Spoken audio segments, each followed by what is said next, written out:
अस्सलाम वालेकुम नाजरीन। एक औरत ने झाड़ियों में फंसे एक मेंढक को बाहर निकाला, जो दरअसल एक जिन था। वो बोला, आपकी 3 ख्वाहिशात पूरी करूँगा, लेकिन आप जो कुछ मांगेंगे आपके शोहर को वही चीज़ 10 गुना ज़्यादा मिलेगी।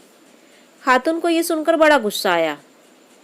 खैर, उन्होंने कहा, कोई बात नहीं, मेरी पहली ख्वाहिश ये है कि मैं दुनिया की सबसे खूबसूरत औरत बन जाऊँ। मेंढक ने कहा, सोच लें, आपका शोहर 10 गुना ज़्यादा खूबसूरत हो जाएगा। औरत बोली, कोई बात नहीं, मैं सबसे ज़्यादा खूबसूरत होंगी तो वो मुझे ही देखेंगे। मेंढक ने कोई मंत्र पढ़ा और वो औरत बेहद खूबसूरत हो गई। औरत बोली, मेरी दूसरी ख्वाहिश ये है कि मैं सबसे अमीर हो जाऊं। मेंढक ने कहा, सोच लें, आपका शोहर आपसे भी 10 गुना ज़्यादा अमीर हो जाएगा। खातून ने कहा, कोई मसला नहीं, इसकी दौलत या मेरी दौलत एक ही बात है। मेंढक ने मंत्र पढ़ा और वो औरत अमीर हो गई। मेंढक ने पूछा, जी खातून, आपकी दूसरी ख्वाहिश?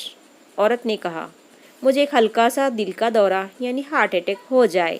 इस कहानी का सबक, ख्वातीन बहुत चालाक होती हैं, इनसे ज़्यादा होशियारी अच्छी नहीं। वीडियो पसंद आए तो लाइक और शेयर कर दें और चैनल को सब्सक्राइब कर दें ताकि आने वाली वीडियो आप तक पहुंच सके। अल्लाह हाफिज़।